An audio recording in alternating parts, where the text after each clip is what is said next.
নমস্কার। আমি আজকে বাঁধাকপির একটা রেসিপি করব। এর আগে আমি একটা বাঁধাকপির কোপ্তা করে দেখিয়েছিলাম, বাঁধাকপির আমার একটা ব্লগে দেখিয়েছিলাম। আজকে বাঁধাকপিটা করব আমি মুগ ডাল দিয়ে। আর আমার ঘরে আমি একটুখানি ছানা বানিয়েছিলাম, আপনারা এটা পনিরও দিতে পারেন, পনিরটাকে স্ক্রাম্বল করে। তো আমি ছানাটা দেব। তার জন্য আমি নিয়েছি আলু কেটে নিয়েছি, আর বাঁধাকপিটাকে একটু ভাপিয়ে নিয়েছি, আর নিয়েছি এখানে জিরে বাটা, মানে জিরে পাউডার, আদা পাউডার, লঙ্কা পাউডার, টমেটো, আর নুন হলুদ তো লাগবেই। তেল দিয়েছি, তেল আমি 5 ফোড়ন দেবো, দিয়ে আমি আলুটা ভেজে নেব। আর মুগ ডালটাকে আমি শুকনো খোলায় ভেজে রেখেছি। আমি আগে আলুটা ভেজে নিই ফোড়ন দিয়ে। ফোড়ন আমি কোনো গরম মশলা এটাতে ব্যবহার করব না, তেজপাতা দেবো, 5 ফোড়ন দেবো আর তেজপাতা দেবো। তাহলে দেখতে থাকুন। আমি তেলে 5 ফোড়ন আর তেজপাতা দিয়ে 5 ফোড়নটা যখন ফুটে উঠেছে তখন আলুটা ছেড়ে দিয়েছি। এবার আলুটা আমি লাল লাল করে ভাজা করব, তারপর আমি সব মশলা দেবো।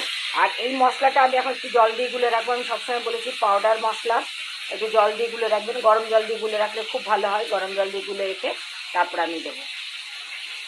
আমার আলুটা লাল লাল করে ভাজা হয়ে গেছে, আমি মশলা ছেড়ে দিয়েছি।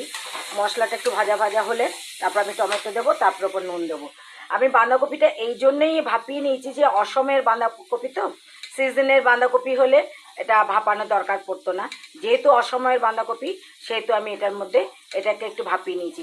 আর আমি এটার মধ্যে মটরশুঁটি দেবো না, মটরশুঁটি যদিও আছে আমার ফ্রিজারে, কারণ কি আমি এটা মুগ ডাল দিয়ে রান্না করছি, তাই আমি এটার মধ্যে আর মটরশুঁটি দেবো না।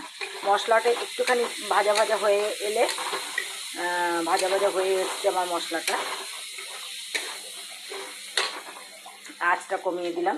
আমি এবার টমেটোটা ঢেলে দেবো। টমেটো ঢেলে দেওয়ার পরে আমি সব সময় বলি টমেটো দেওয়ার পরে নুন দেবেন, কারণ তাতে টমেটোটা তাড়াতাড়ি গলে যায়। নুন আপনারা আপনাদের আন্দাজ মতো দেবেন। আমি এইটুকু নুন দিলাম। এবার এটাকে ভালো করে ঢাকা দিয়ে টমেটোটাকে গলাবো কম আছে। এই যে টমেটো গলে গেছে, মশলাটা তেল বেরিয়ে এসছে দেখেছেন, টমেটোটাও গলে গেছে। বাকি যেটুকু আছে সেটুকু তো পরে গলে যাবে। আমি আগে মুগ ডালটা দিলাম।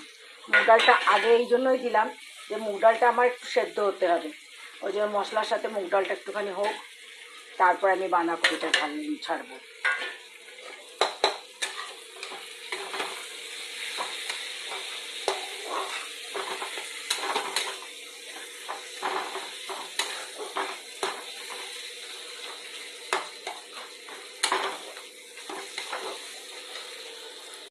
মশলা ভাজা হয়ে গেছে, মুগ ডাল দিয়ে দিয়েছি, বাঁধাকপিটাও দিয়ে দিলাম।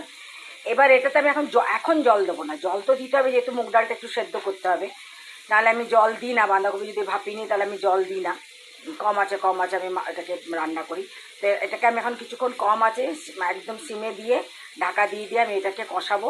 তারপরে আমি জল দেবো এবং নামাবার আগে ছানাটা দিয়ে ফুটিয়ে নিয়ে তারপর নামাবো। তো আমি এটাকে সিমে করে দিলাম। কিছুক্ষণ কষানোর পরে আমি এই জলটা ঢেলে দিলাম। এবার জলটা ঢেলে দিয়ে প্রথমে আঁচটাকে ফুল করে দিয়েছি।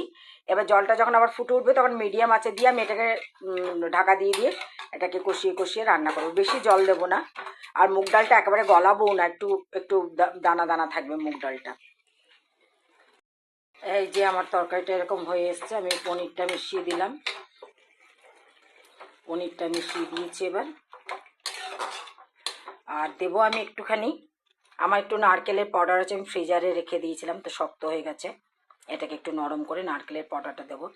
আমি যদি ভাঙা নারকেল আমার বেশি থেকে যায় বা নারকেল এরকম কোড়া নারকেল থেকে যায়, তাহলে আমি কী করি, এরকম এয়ারটাইট বক্সে ঢুকিয়ে ফ্রিজারে রেখে দিই। তাহলে কী হয়, ভালো থাকে নারকেলটা। ফ্রিজে রাখলেও কিন্তু খারাপ হয়ে আসে, ফ্রিজারে রেখেলে অনেক দিন আপনি নারকেলটা ইউজ করতে পারবেন, অনেক দিন পরেও। তাই আমি নামাবার আগেই নারকেল পাউডারটা একটু দিয়ে দেবো। আমার তরকারি হয়ে গেছে।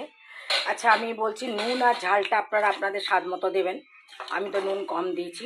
আর দেখুন তেল একদম কম দিয়ে আমি, আপনারা চাইলে আরও তেল দিয়ে করতে পারেন, আমি কি একদম তেল, বা নামাবার সময় একটুখানি ঘি দিতে পারেন। হয়ে গেছে আমার। আমি এবার এটা সার্ভ করে দেখাচ্ছি। এটার মধ্যে কী কী গেল, ছানা। আচ্ছা, আপনারা তাজা নারকেল কোড়া দিতে পারেন, আমার কাছে তাজা নারকেল কোড়া ছিল না, নারকেলের পাউডার ছিল ফ্রিজে, সেটা দিয়ে দিলাম। আর মুগ ডাল দিয়ে পুরো প্রসেসটা আপনারা দেখেছেন। আমি আবার সার্ভ করে দেখাচ্ছি। এই যে আমার বাঁধাকপির তরকারি মুগ ডাল দিয়ে, ছানা দিয়ে আর একটু নারকেল দিয়ে বানিয়েছি।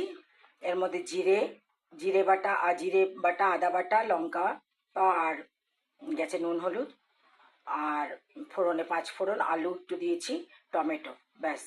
আপনারা ইচ্ছা করলে গরম মশলা দিতে পারেন বা নামাবার সময় একটু ঘি দিয়ে নামাতে পারেন, তাহলে খেতে ভালোই হয়েছে।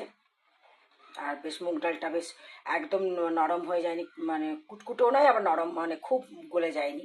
তো খেতে বেশ মুখের মধ্যে একটা আলাদা স্বাদ আসছে। তো ভালো লাগলে রান্না করে খাবেন, লাইক শেয়ার করবেন, সাবস্ক্রাইব করবেন, অবশ্যই অবশ্যই কমেন্টস করবেন। আসি তাহলে, নমস্কার।